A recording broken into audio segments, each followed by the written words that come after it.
Pandemi COVID-19 yang terjadi mulai Maret 2020 menyebabkan pembelajaran tatap muka di sekolah-sekolah menjadi terhenti dan digantikan dengan pembelajaran jarak jauh atau PJJ.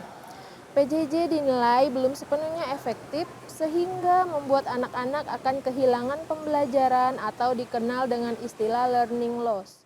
Learning loss adalah hilangnya kesempatan belajar secara efektif bagi peserta didik di sekolah yang berakibat pada penurunan penguasaan kompetensi peserta didik dikarenakan kondisi pandemi COVID-19. Dan setelah hampir 1,5 tahun melewati pembelajaran jarak jauh, pemerintah melaksanakan pembelajaran tatap muka terbatas atau PTMT yang diharapkan mampu mengatasi masalah learning loss tersebut. Saya Devi Anggreni SPD dari SD Negeri 08 Pontianak Barat. Pada video kali ini saya ingin berbagi pengalaman tentang praktik baik penerapan gamifikasi dalam proses pembelajaran tatap muka terbatas di SD Negeri 08 Pontianak Barat. Sebelum adanya pembelajaran tatap muka terbatas, peserta didik melaksanakan proses pembelajaran dalam jaringan atau yang lebih dikenal dengan istilah daring. Akan tetapi dalam pelaksanaannya, pembelajaran daring mengalami hambatan. Berbagai hambatan yang sering dihadapi adalah penyerapan materi pelajaran yang minimalis oleh peserta didik karena pembelajaran yang diberikan cenderung monoton dan kurang interaktif, sehingga pembelajaran menjadi kurang bermakna dan berkesan bagi peserta didik. Pada tahap ini, saya memodifikasi kembali RPP yang akan digunakan pada pembelajaran agar lebih efisien guna mengatasi learning loss yang terjadi. Setelah itu, saya juga menyiapkan media pembelajaran dalam bentuk PowerPoint yang menarik. Saya juga membuat soal-soal pada aplikasi Quizizz yang dipergunakan sebagai salah satu metode dalam gamifikasi pembelajaran. Pada tahap ini, sebelum masuk ke materi pelajaran, saya memberikan pretest untuk mengetahui kemampuan awal peserta didik. Pretest ini bertujuan untuk mengetahui sampai di mana penguasaan peserta didik terhadap materi pembelajaran yang akan diajarkan.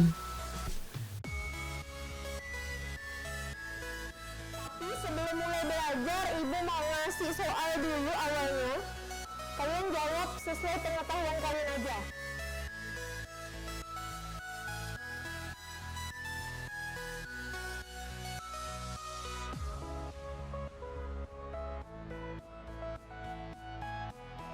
Setelah itu, saya menyampaikan materi dengan menggunakan PowerPoint yang menarik serta dipadankan dengan menonton video interaktif dari YouTube dan melakukan tanya jawab yang berhubungan dengan video tersebut.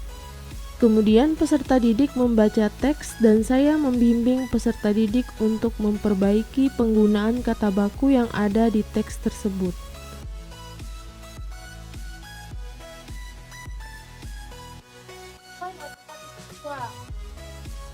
Kata-kata tidak baku. Jadi kemarin kita udah ada apotik, ada apotek. Coba kita apotek. Berarti bentuk tidak baku apotik. Bentuk yang baku adalah apotek.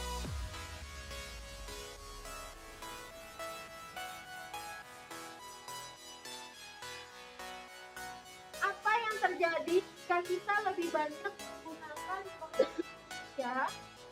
Oke. Kalau karya penulisan yang bakunya? Oke.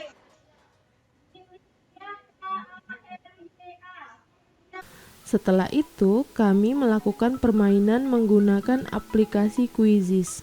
Model pembelajaran memanfaatkan game pendidikan digunakan dengan tujuan agar pembelajaran di kelas berlangsung dinamis dan menyenangkan. Peserta didik lebih bersemangat dalam melakukan aktivitas belajar. Nanti masing-masing dari kalian ada skornya masing-masing, ada ranking-rankingnya, nanti kalian bisa lihat dulu hasilnya. Nanti ujungnya akan ada pemenang. Paham? Cara menjawab adalah pilih jawaban yang benar, klik lalu klik OK. Dengan menerapkan model ini, Diharapkan pembelajaran tidak lagi berpusat pada pendidik, tetapi berpusat pada peserta didik. Agar tujuan pembelajaran dapat tercapai secara optimal, maka pendidik perlu menyiapkan model pembelajaran yang cocok dengan pendekatan game. Pendidik juga perlu menyiapkan media belajar berbentuk game interaktif berbasis TIK yang menyenangkan bagi peserta didik untuk memainkannya serta mempelajari materinya. Langkah terakhir, kemudian peserta didik diberikan post-test untuk mengetahui keberhasilan proses pembelajaran dan mengukur penguasaan kompetensi peserta didik terhadap materi yang diajarkan. Juara 1 diperoleh oleh Raja. Beri tepuk tangan. Dari games ini, Raja itu salahnya salah 2 nih. Gimana permainan tadi? Seru nggak? Mau main lagi? Nanti. Jadi ini soal yang Ibu berikan, soal yang sama dengan waktu awal pelajaran tadi. Kalau di awal tadi kalian belum dapat materinya, sekarang udah, karena tadi udah dijelaskan, udah dapat materinya. Silakan jawab sesuai dengan apa yang sudah kalian dapatkan tadi. Dalam penerapan metode gamifikasi dalam pembelajaran, ditemukan kendala kecil yaitu koneksi jaringan yang agak lambat karena adanya pemakaian serentak. Tetapi semua masih bisa diatasi. Ketika menggunakan metode ini, anak-anak menjadi senang dan bersemangat, sehingga pembelajaran menjadi lebih bermakna dan materi lebih diingat. Hal ini dibuktikan dari hasil games yang angka ketuntasannya di bawah 70% hanya 3 orang. Gamifikasi dalam pembelajaran dapat berjalan sukses dan efektif, tapi bisa juga mengalami kegagalan. Maka penerapan gamifikasi perlu didesain dengan seksama disertai dengan asesmen terhadap siswa terkait pencapaian tujuan pembelajaran, sehingga mampu menghasilkan proses pembelajaran yang efektif dan sukses. Demikianlah video singkat saya pada kesempatan kali ini, semoga bisa bermanfaat bagi seluruh guru yang ada di seluruh Indonesia. Wassalamualaikum warahmatullahi wabarakatuh.